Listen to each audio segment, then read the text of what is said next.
Assalamualaikum warahmatullahi wabarakatuh.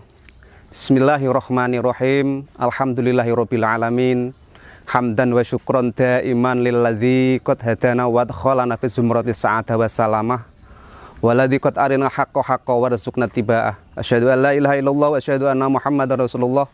Allahumma shalli wa sallim wa barik ala sayyidina wa maulana Muhammad wa ala ali sayyidina maulana Muhammad. Amma ba'd.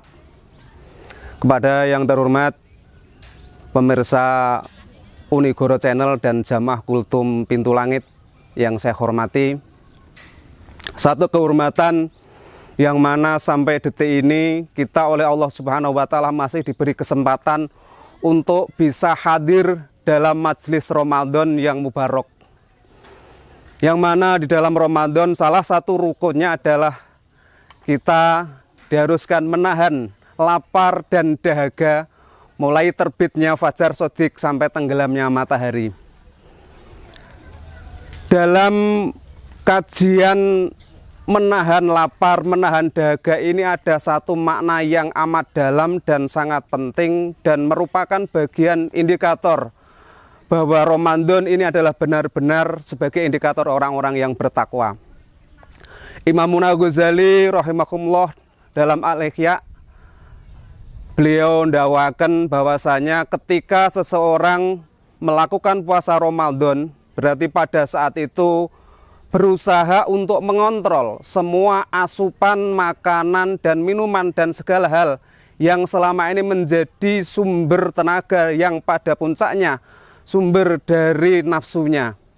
Ketika nafsu seseorang terkontrol, berarti pada saat itu kemaksiatannya pun juga akan sedikit terkontrol dan redup, sehingga kecondongan dan dominasi keinginan seseorang untuk menjauhi kemaksiatan lebih jelas.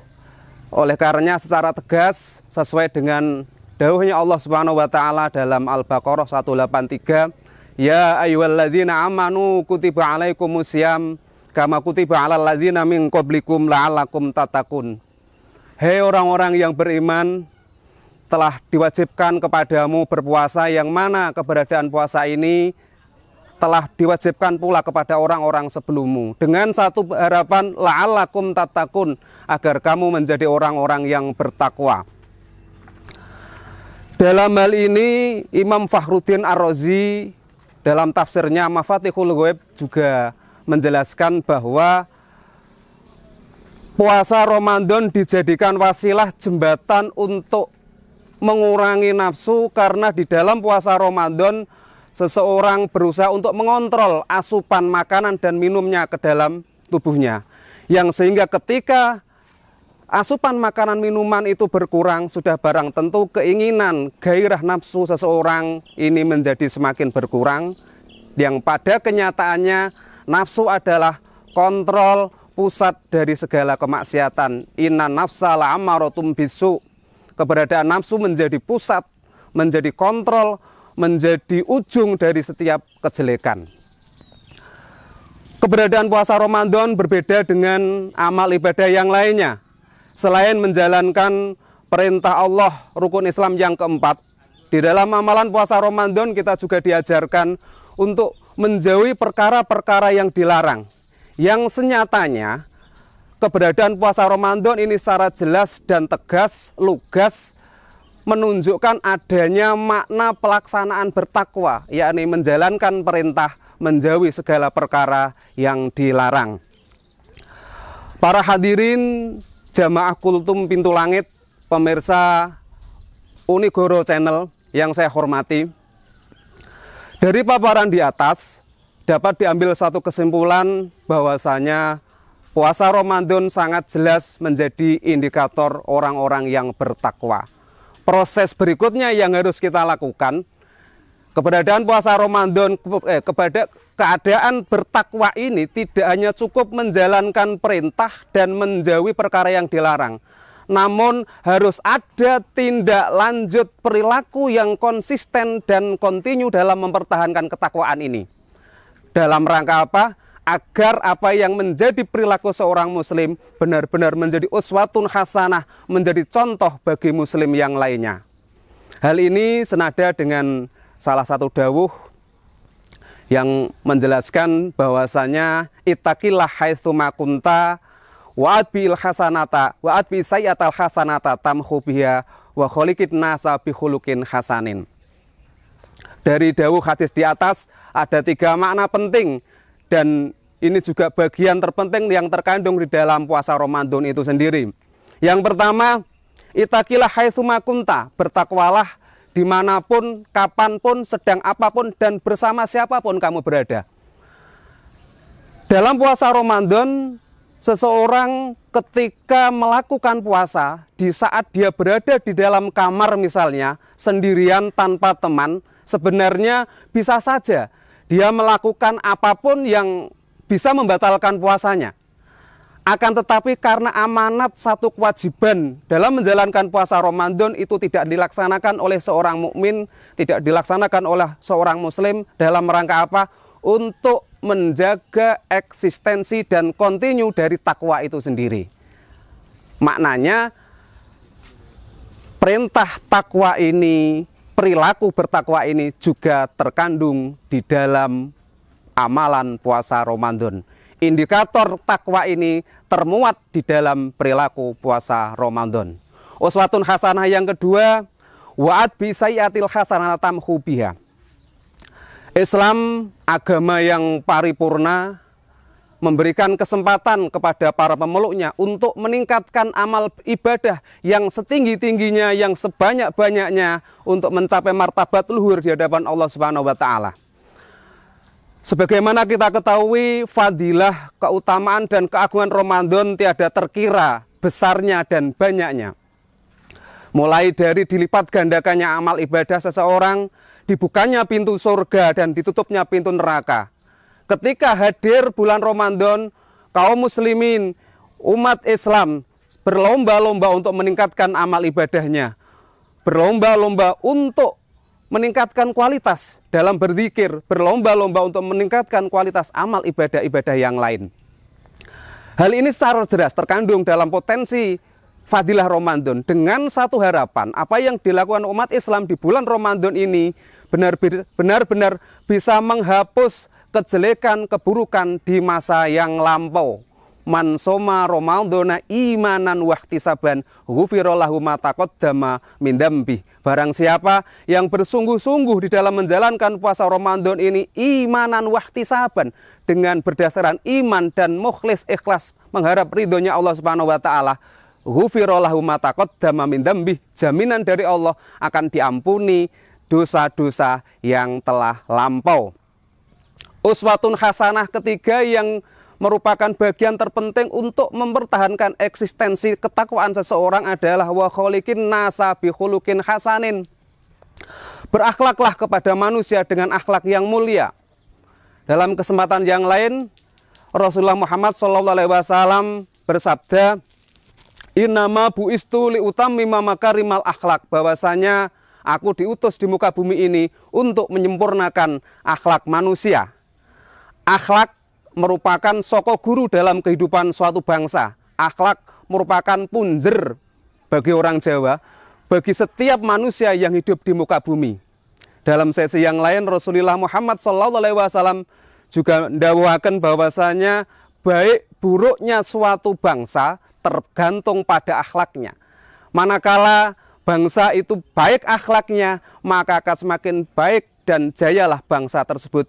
Namun sebaliknya, manakala buruk akhlak suatu bangsa, maka akan menjadi buruk keadaan bangsa tersebut.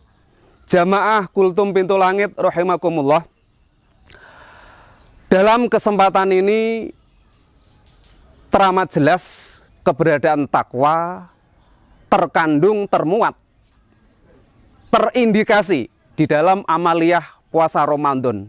Walaupun senyatanya kata-kata takwa ini terkadang hanya viral di dalam dunia sosial semata, viral dalam media massa, berbagai macam platform sosial media, bahkan di mimbar-mimbar khutbah para khotib di setiap Jumatnya. Pesan-pesan takwa senantiasa dikumandangkan. Namun senyatanya takwa ini masih belum berbanding lurus antara teori dan realita. banyaknya pesan takwa namun hanya melintas sekilas tanpa bekas. Artinya melaksanakan perintah, menjauhi semua larangan mudah dalam teori namun masih sulit dalam pelaksanaan. Jamaah Kultum Pintu Langit rahimakumullah. Lantas apa tujuan Allah menjadikan manusia, mengarahkan manusia menjadi orang-orang yang bertakwa? Adapun tujuannya tiada lain dan tiada bukan adalah agar manusia ini menjadi makhluk yang mulia. Inna akramakum indallahi atqakum. Bahwasanya sesungguhnya orang-orang yang paling mulia di sisi Allah adalah orang-orang yang paling bertakwa. Mengandung satu maksud bahwasanya keberadaan penciptaan manusia, karoserinya alias pabrikasinya ini adalah pabrikasi yang terakhir. Sebelum mencipta manusia, Allah Subhanahu wa taala sudah mencipta makhluk yang namanya malaikat, yang selalu baik, selalu taat, tidak pernah maksiat. Yang kedua, Allah mencipta makhluk yang namanya setan, aktif istiqomah maksiat, tidak pernah taat. Yang ketiga, Allah mencipta makhluk yang namanya hewan. Hewan ini dibagi dua, ada an'am dan as-sabu. An'am kalau orang Jawa bilang namanya rumangkang, binatang ternak yang disimbolkan kambing, kerbau dan yang lainnya. Yang kedua as-sabu, yakni binatang buas yang disimbolkan dengan anjing, babi, macan dan binatang buas yang lainnya. Yang masing-masing punya karakter tersendiri. Kalau al-an'am dia hanya mengedepankan perut dan bawah perut. Yang terpenting perut kenyang, bawah perut kencang, maka hatinya akan senang. Ini jenis hewan dari golongan an'am. Yang kedua, binatang yang dari jenis as-sabu. Kesukaannya membuat gaduh, membuat kisruh, suka menghancurkan populasi yang lainnya. Yang keempat, Allah menciptakan makhluk yang namanya manusia. Yang senyatanya kondisi keadaan manusia ini mengandung unsur malaikat, mengandung unsur setan, dan mengandung unsur hewan. Oleh karenanya tidak jarang ketika kita ketemu seseorang yang terlihat baik terkadang bisa melebihi malaikat, atau bahkan ketika ada orang yang jahat, kejahatannya bisa melampaui sejahat setan. Atau mungkin jika ada manusia atau orang yang suka makan terkadang kesukaannya itu melebihi binatang.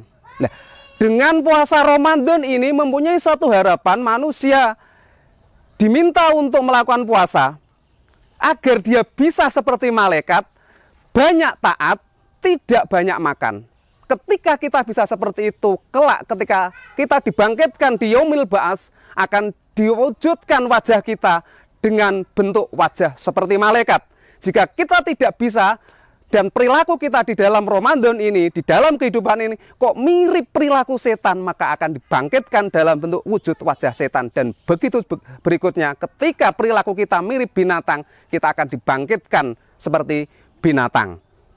Jamaah Kultum Pintu Langit rahimakumullah, mengandung satu ikhtisar bahwasanya indikasi ketakwaan terdapat di dalam Ramadan ini mempunyai satu tujuan puncak dari Allah Subhanahu wa taala, agar kita menjadi manusia yang takwa. Puncak dari ketakwaan harapannya menjadi manusia yang mulia, mulia di dunia, mulia di akhirat, yang sehingga di Yaumil Ba'ats mendapat derajat mulia, dimasukkan surga dan dilayani oleh malaikat. Jamaah Kultum Pintu Langit, pemirsa Unigoro Channel yang saya hormati, demikian, kurang lebihnya mohon maaf, wal afu minkum, wallahul muwaffiq ila aqwamit thoriq. Wassalamualaikum warahmatullahi wabarakatuh.